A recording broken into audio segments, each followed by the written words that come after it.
Beginner's yoga. We're going to go for about 30 minutes today. We're going to just do good old classic sequence. Less talking, more doing. Let's warm up a little bit. We'll stand in the center of our mats, please. Feet about hip width apart.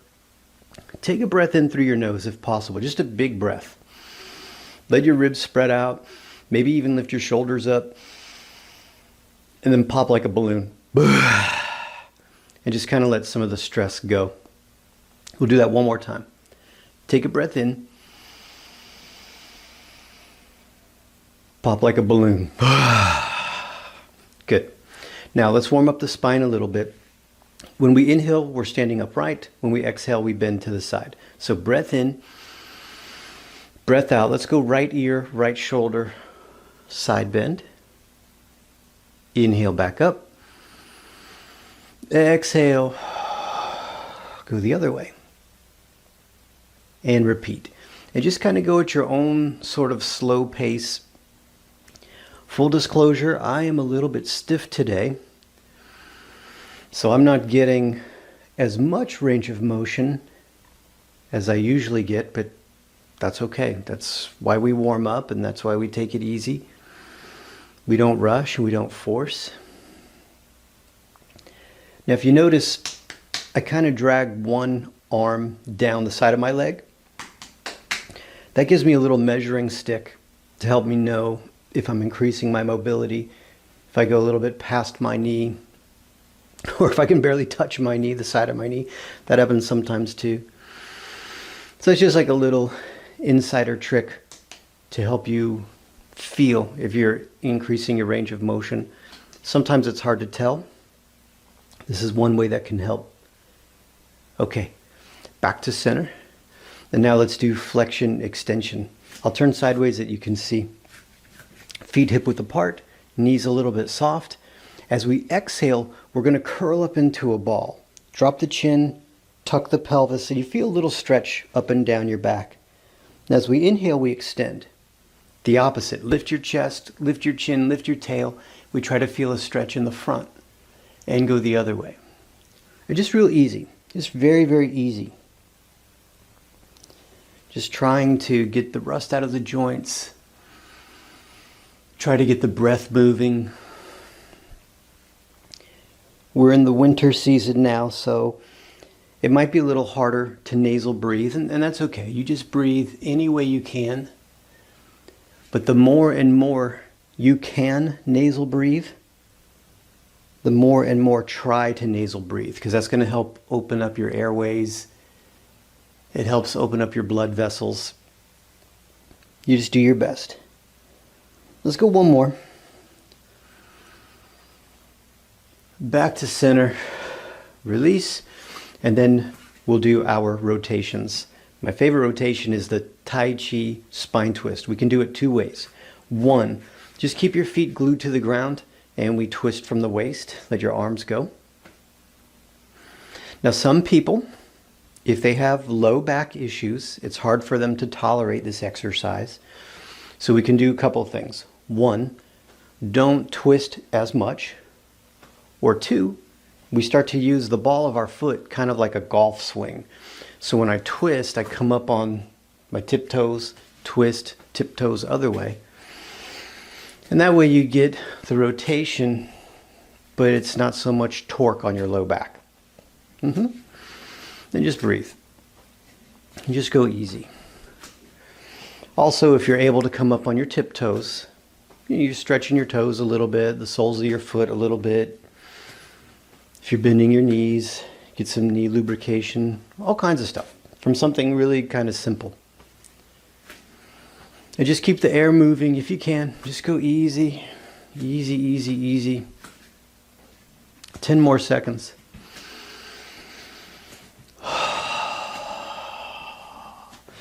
And now slowly unwind if we can, just nice and easy. Good.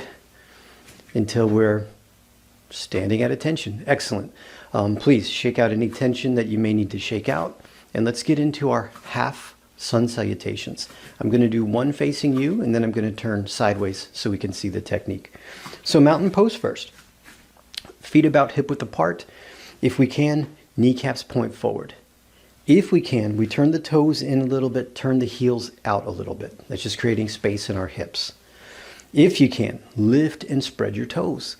That's helping you with plantar fasciitis. It's helping you build arches in your feet, tone your legs. Speaking of which, tone your legs. Now, the core. We take a breath in. Take a breath out. As you're breathing out, pull your rectum and your pelvic floor up. Drop your ribs down. Lock that in. So as we're breathing from this point out, we're trying to breathe within the confines of this corset. So you're going to have to move your breath towards your back or towards your upper rib cage. So instead of breathing out in front like this, we're trying to breathe through the back. Sounds weird, but you can do it. Now, arms by our side, fingers spread wide, elbow pits point forward. And we pull the shoulder blades down. So you try to feel a little bit of a stretch at the base of your neck, and you'll feel some tension in your armpits. One breath here. Exhale. Now on your next inhale, keeping your shoulders down, bring your arms up about halfway. As much as you're lifting your hands, you pull your shoulders down twice as much. Keep those shoulders down. Breath in. Breath out. Hands come to heart center. We bring our hands to the front of our thighs. We can touch the front of the thighs or the sides of the thighs. Breath in.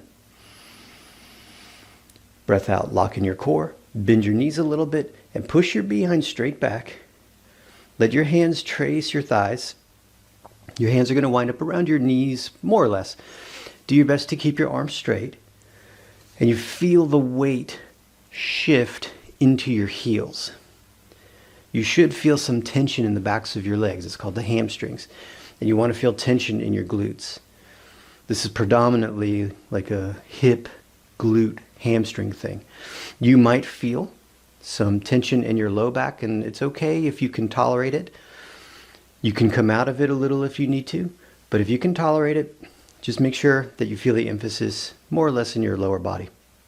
Take a breath in. Take a breath out. Engage the core. Push with your feet. And we come back to mountain pose. Good. Now you stay where you are. I'm going to turn sideways so that you can see the technique. We take a breath in, mountain pose. Take a breath out. On the next inhale, keep the shoulders down. Bring the hands up about halfway. Exhale, hands through heart center in a prayer fashion. Touch the front of the thighs or the sides. Breath in. Breath out. Soft knees. Move from your hips. It's as if you're shutting a kitchen drawer with your behind. You're shifting rearward. Your heels will get heavy. Your feet stay on the ground. Your toes might come off the ground. That's okay. You might need to come out of it just a tiny little bit, which is fine. You might be able to push yourself a little further into it, which is fine. As long as you're feeling it in the right spots. Back side of the body, heavy heels, forehead back, neck long. Take a breath in. Take a breath out. Really engage the core. Push with your feet. Come back to mountain pose. Good. One more breath in. Breath out. Last one. Breath in. Arms come up. Shoulders stay down. On a big exhale, hands come through heart center. Come to the front of the thighs. Soft knees. Shut the kitchen drawer. One big exhale if we can. Into the rearward shift. And it's okay if you took a couple of breaths, that's fine. Hold and breathe. And just keep working. Shoulders down, behind back, the backs of the legs, the hamstrings working, heel heavy, breath in, breath out, engage the core, push with your feet, mountain pose. We should be about halfway in the center of the mat, facing the short end of the mat. Take a breath in, take a breath out, and release. Now I realize I'm not quite in the center of the mat. I'm going to take a little step back. Now hopefully we're facing the short end of the mat, standing in the center of the mat.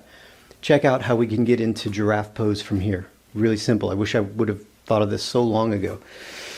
Now, if we bring our left foot forward, it's going to be our right hand that leads with the left leg, as if you're stepping forward. Just like that. And look, we're in giraffe pose. Easy. About a walking stance length, hip width. We're on the tiptoes of the rear foot. The rear heel points out. The front leg is slightly bent. So we just double check that we're kind of bouncy here. Amazing. Instant giraffe. Now, from here, pretty much from the mid-thigh up, we're trying to be in mountain pose. Tuck the tail if we can. Arms by your side. Spread your fingers, forehead back, chin down. Now, if you like, we try to add the isometrics. Do that for the lower body. So if you imagine your front foot, you just squished a bug. And isometrically, you're going to drag your front foot toward your body. You'll feel your front leg wake up. Rear foot, you just squished a bug. And you're going to slowly drag that foot towards your body. It's like you're trying to close a pair of scissors. Now you can turn the volume up or down on those isometrics. Forehead back, chin down. Take a breath in. Take a breath out. Now if we can, we'll swing the arms forward, but as the arms swing back, we get back to mountain pose. Boom. Yeah, great. So now we're going to step forward with the right leg.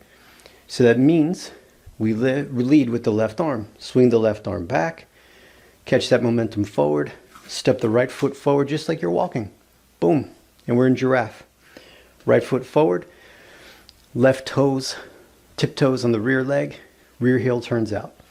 Now pretty much from the mid-thigh up, we're trying to be mountain pose. Forehead back, chin down. Steady breathing. Tucking the pelvis under. If we can, we slowly start to close the scissors. However you want to think about it. We're dragging that front heel toward the body isometrically. We're not going to move. We're just going to feel the muscles contract. And we're dragging the rear toes forward isometrically. So in the front leg, you feel it in the back of the leg. In the back leg, you feel it in front of the leg. 2 more breaths here. Now, if we can, we bring the arms forward a little bit. Catch that backward momentum and step back to mountain pose.